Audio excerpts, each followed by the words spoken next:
Hi, wonderful followers. It's Michael. Got to the office early. Just want to do a quick update. Wanted to thank everyone again. We have hit 28,000 Facebook followers. I'm trying to generate a few more here on YouTube. So spread the word. Guys, I'm again just answering a number of queries I get on our page. I did do a similar shorter Facebook video the other week. I'll get straight into it. And first of all, I want to respond to Paul, who is from Canada, from Toronto. If you're watching, Paul asked me about the procedures in Malta regarding tipping at restaurants and things like this. He doesn't want to go there and be embarrassed. He wants to know what the culture is there, what's expected. Paul, it's a pretty simple process in Malta. There is none. Okay, tipping is not a widely expected practice. If you want to tip for a great meal, a great experience, a great service, by all means, it's going to be very, very largely appreciated. But people don't sit there with tipping calculators working at a tip. You're not going to get a bill from a restaurant with a tip pre-calculated. None of that. Okay. Now, if I generally experience something pretty good, I'm going to tip. We don't really tip in Australia. We always leave a few extra bucks. But if we go to dinner, we're always in a large group. There's always 2, 3, 4 families normally, and we all typically work out our portion of the bill. And we all leave an extra few euro, loose change, whatever, 4, 5 euro, 3 euro, and then when it all adds up and everyone's left a bit extra, it works out to be a nice little tip for the business, for the establishment. That's nice. It's appreciated. If I go and buy a few pastizzi for breakfast with Brenda or whatever it may be, and we spend 4 euro, and I've got a fiver on me, and I give it to them, I might say keep the change. That's a tip. But again, they're going to give you the change. You can say keep the change. That's a tip. Okay, but that's it, Paul. Nothing to worry about. You're not going to have any problems in Malta. Now, I've got a couple here in New Zealand, Daniel and Chanel, who messaged me. They've been following my Facebook page for many years. They're looking forward to their first trip in Malta. Daniel is of Maltese origin. Chanel is particularly interested in history,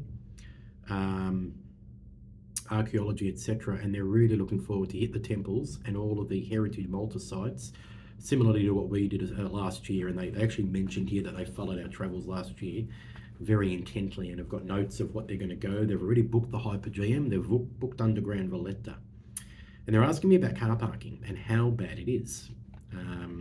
They'd love to hire a car and get around in Malta.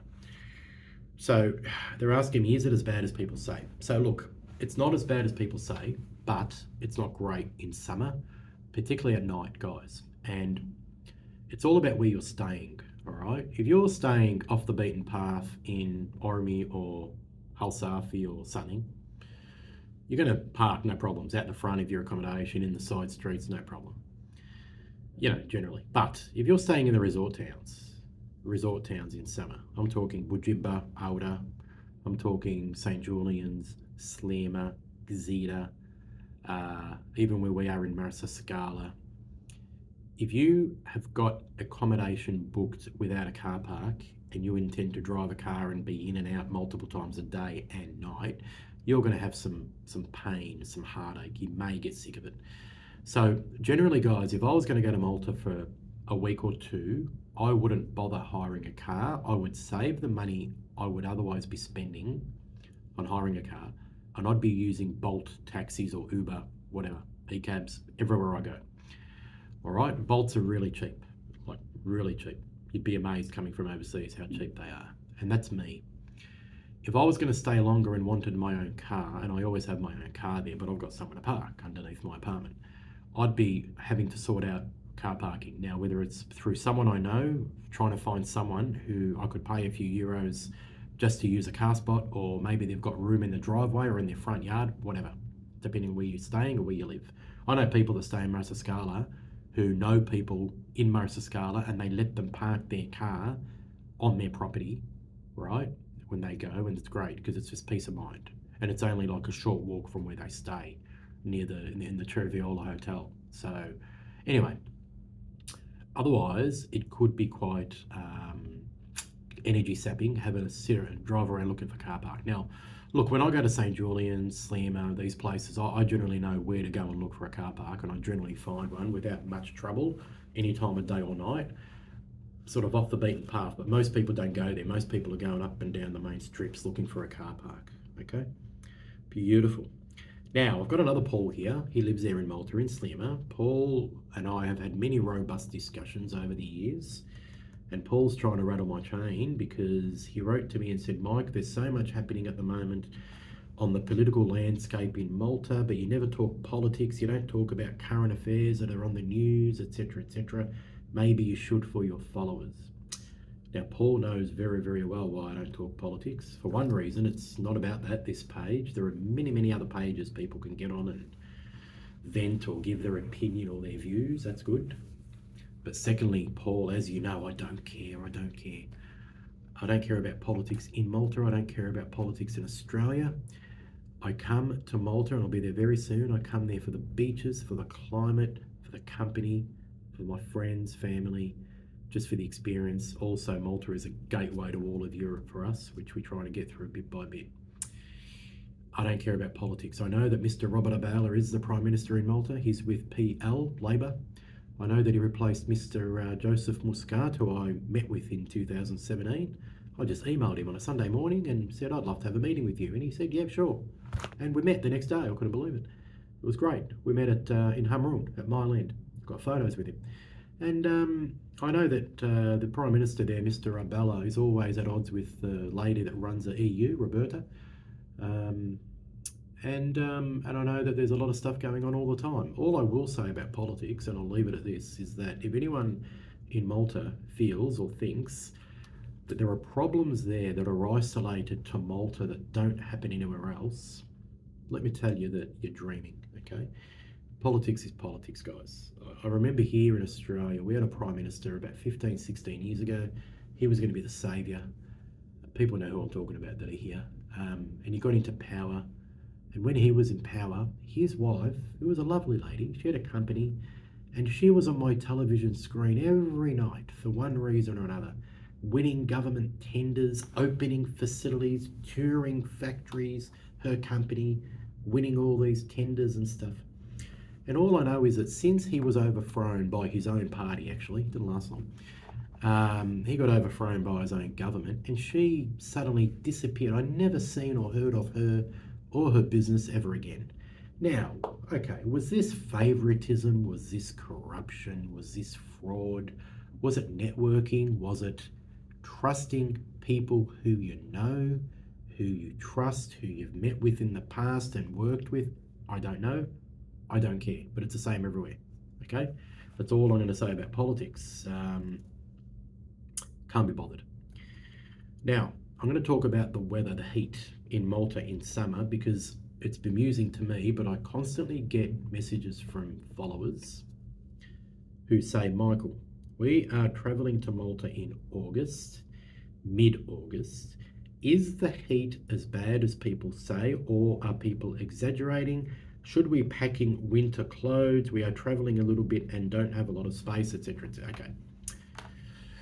So guys, let's be very, very clear and succinct on this issue. If I'm traveling to Malta in June, July, August, even September, I'm expecting heat. I'm not packing wintry clothes. If I'm leaving from Melbourne, I'll probably leave in a light hoodie, and that's all I'm going to have with me in Malta, okay? Because I won't be wearing them. I won't be wearing jeans. I won't be wearing track pants or anything like that. I'll only be wearing pants if I was going to somewhere formal. I took a pair of chinos, I remember, in 17, and when I met with the Prime Minister, I wore them, okay, and a shirt. But let's just be clear here. In any of those months that I'm talking about, June, July, August, and September, particularly early September, I could expect to have a heat wave at any time. Now, last year, they got heat, extreme heat, in June and early July, before we got there. Brenda and I got there in mid-August and stayed right through to October. The weather was very pleasant in August. For us, it was low 30s. We got 2 or 3 days over 35, but it came back very quickly. It was a nice breeze, which kept it down a bit, but they copped it in June and July. I know I had friends, my sister was there too, and they had several stints in the high 30s, low 40s, and to make it worse, last year, Malta had the well-publicised power shortages all over the island, okay? Now, one needs to prepare for this. This could happen at any time in summer. We've copped that before in July and August, okay? Now, guys, if you're elderly, have got some health issues, respiratory problems, children that suffer asthma or don't cope or behave very well in the heat, then I'd be giving serious consideration as to whether I want to be in Malta in those months. Dead serious. I'd go in October, November, or I'd be going in May, because you don't want the heat to ruin a holiday. I often have people say, "Oh, Michael, we booked this accommodation. It's so cheap. It's right where we want to be. It's so cheap. What do you think?" The first thing I ask is, "Do you have air conditioning?" And I'm not talking about an old 30-year-old unit on the wall that works when it wants to. I'm talking about proper refrigerated air conditioning, maybe split systems, multiple split systems, inverters, etc. And when people say to me, "Yeah, but we're staying by the seaside and we can open the window," guys, let me tell you something. If you get a heat wave there, 4, 5, 6, 7 or 8 days of intense heat and no breeze whatsoever, even at night, mid to high 30s, minimums 28, 29, 30 degrees at night, you can open the windows. You can knock down the whole wall. It's not going to help you. You are going to be in pain, okay? The human body can cope. If you're not used to this heat, the human body can generally cope 1 to 3 days before it just gets exhausting. I know because I've experienced it. So I would not dream of going there to Malta in those months, those summer months, which are upcoming very quick, without really, really good air conditioning. I don't care what it's going to cost me. All right, guys, that's all I can say about the heat. Okay. With the kids, you got to be careful, because if sometimes they get these dust storms there coming up from the desert, get a bit of rain, dust rain. You just got to be careful, okay? Because you don't want to be ruining your holiday because you're not prepared. All right, guys, I'm going to end it here. I hope you've enjoyed this video, which I'm going to post onto YouTube, and I'll speak to you all again very, very soon. Bye-bye.